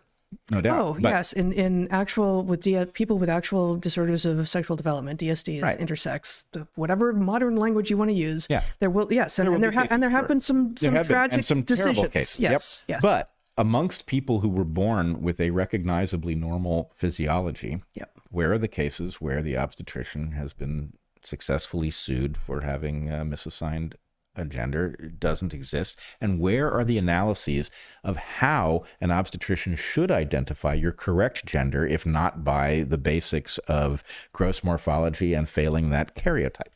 Well, that's the thing. I mean, usually kids don't get karyotyped at birth, but a lot, certainly both of our kids were born. We did not want to know the sex before they were born, but we had karyotypes in sealed envelopes because of prenatal testing. And if there had been any ambiguity, which there was not, Yeah. we could have matched the obvious babies in front of us Yep. to the karyotypes in the envelopes that matched the genetic testing from many months earlier, and at the fact that we found a perfect match, as you will, in well over 99.9% of cases, I feel like those lawsuits would be over. Yeah. Right. But still, these lawsuits and their absence, the methodological descriptions of how to correctly assign a gender at birth, the dog that didn't bark. Did not bark. All right. You got anything else?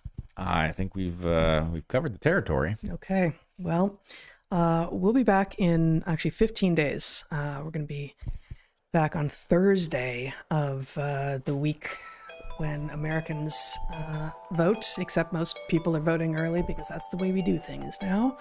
It's all very normal. It would be great if by, what'll that be, November something, 7th maybe, before we see you next. Wow, nothing on my computer wants to make things easy for me. We'll see you on November 7th, Thursday, November 7th. It would be great if by then we knew who was going to be the next president of the United States. I suspect we might not. I don't know. Even though it feels like we used to be able to do this, right? It used to be an expectation. Well, there are more people, and so we have to count the higher numbers. That's true. It's the more people problem. Yeah, that's the problem. It would be great if we knew who the next president was before we saw you next, but we will see, and we'll talk about it when we do see you next. In the meantime, do get out and vote. And find us on lots of places, including Locals, where we've got our Q&As, one of which we just had last weekend. The watch party's going on now. We will have early release of podcasts, and there will be a couple of more podcasts that you have recorded already with great people coming up, at least one, maybe two before the election. Your conversation with Ed Dowd just went out, I believe. It did. Lots of people are enjoying that one. Excellent conversation. So, and those become public, but early release always on Locals. At darkhorsepodcast.org, our website, you can find our upcoming schedule. You can find our store, which is got lots of great stuff, including do not affirm, do not comply, which you shouldn't affirm or comply. Right. Yeah. I mean, I say that. I never do. Yeah, I know you don't. You have never been doing that for a very long time. I'm beginning to get good at it. Yeah, absolutely.